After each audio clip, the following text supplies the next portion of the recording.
Привет, друзья! Сегодня приготовим замечательный шашлык из телятины. Телятина — великолепное мясо, которое идеально подходит для шашлыка. Тем более у меня здесь шикарный кусок с небольшой жировой прослойкой наверху и много мяса в самом куске. У меня здесь примерно 2,5 килограмма телятины, и нужно ее нарезать достаточно крупными кусками на шашлык. При этом вот эту жировую прослойку мы снимать не будем.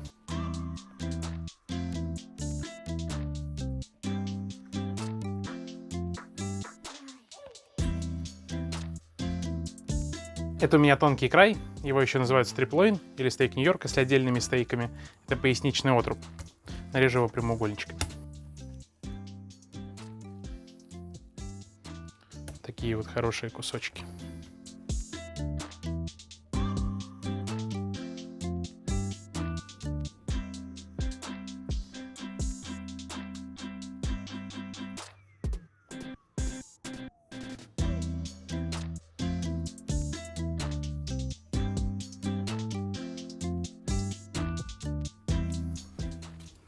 Хорошему куску и нож радуется.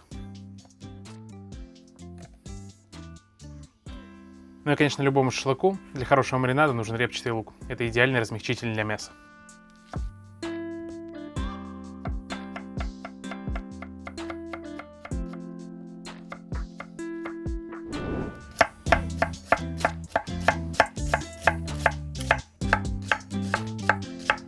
Отлично. Что же касается специй, я буду использовать соль, паприку и сухой базилик. Он придает восхитительный аромат мясу. Паприка сладкая. Немного сухого базилика. Репчатый лук. И посолить. И разминая соль с луком, перемешиваем его с мясом и специями.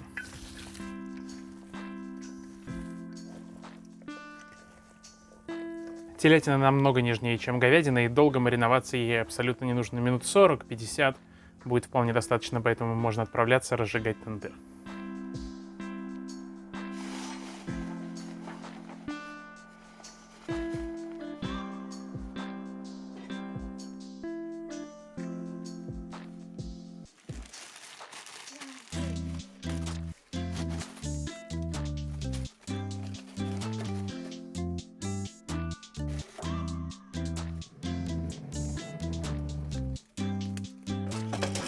Мясо пахнет невероятно вкусно и ароматно. Оно полностью промариновалось, теперь нужно освободить его от лука и сбрызнуть оливковым маслом. Поэтому просто берем наш шашлык, освобождаем его от лука и перекладываем в отдельную миску.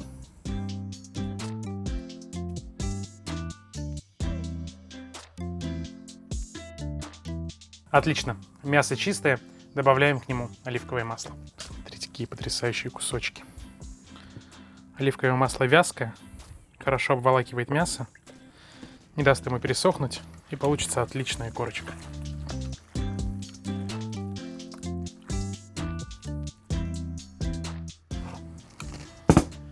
Также помимо шашлыка мы будем готовить картофель с салом, поэтому сало нужно нарезать тоненькими пластинками, чтобы чередовать с картошкой, и во время запекания оно будет таять и пропитывать нашу картошку. На такой жаре, конечно, все тает. Аккуратно срежем шкурку.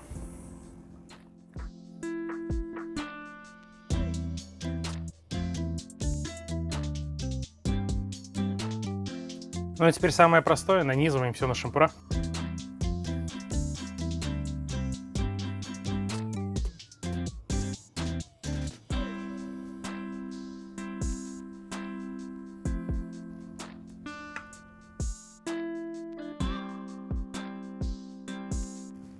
Красавцы шашлыки. Теперь дело за картошкой.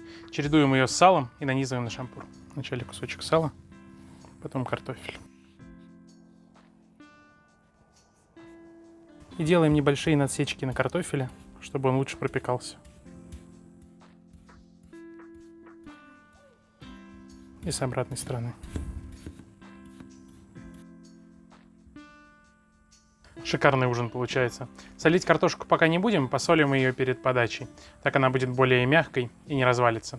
И тандыр у нас уже в принципе практически прогорел. Пойдем поставим крышку, чтобы она тоже прогрелась, и внутри создалась атмосфера идеальная для того, чтобы запекался и жарился шашлык. Ну а я хотел порекомендовать вам наших друзей, компанию Гончар Кубани, которая производит тандыры ручной работы. В каждый тандыр вложена частичка души мастера. На сайте компании Гончар Кубани вы найдете огромное количество тандыров на любой вкус, размер и бюджет, а также огромное количество аксессуаров, которые дополнят и сделают ваше приготовление еще более интересным и вкусным.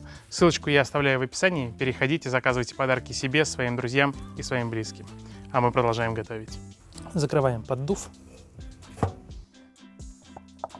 И отправляем запекаться картошку и шашлык.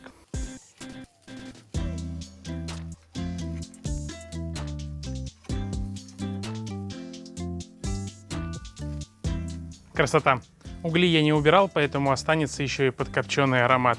Оставляем наш шашлык и картошку примерно на 25-30 минут, для того, чтобы они полностью приготовились, были мягкими и ароматными. Отлично. А пока шашлык жарится, порубим лук и зелень, чтобы присыпать его в конце. Много не надо.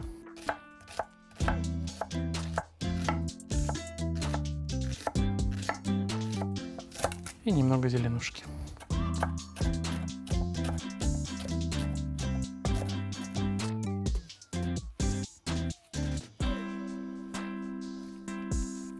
А мы отправляемся к тандыру.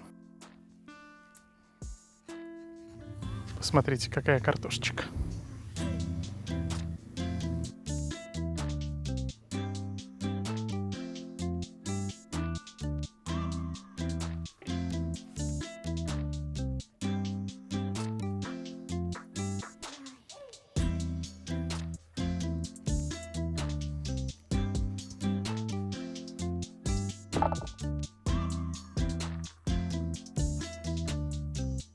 И дать отдохнуть.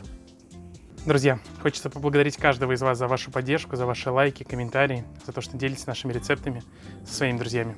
Пусть все у вас будет хорошо, и стол всегда будет вкусным. Подождем 2 минутки и будем пробовать.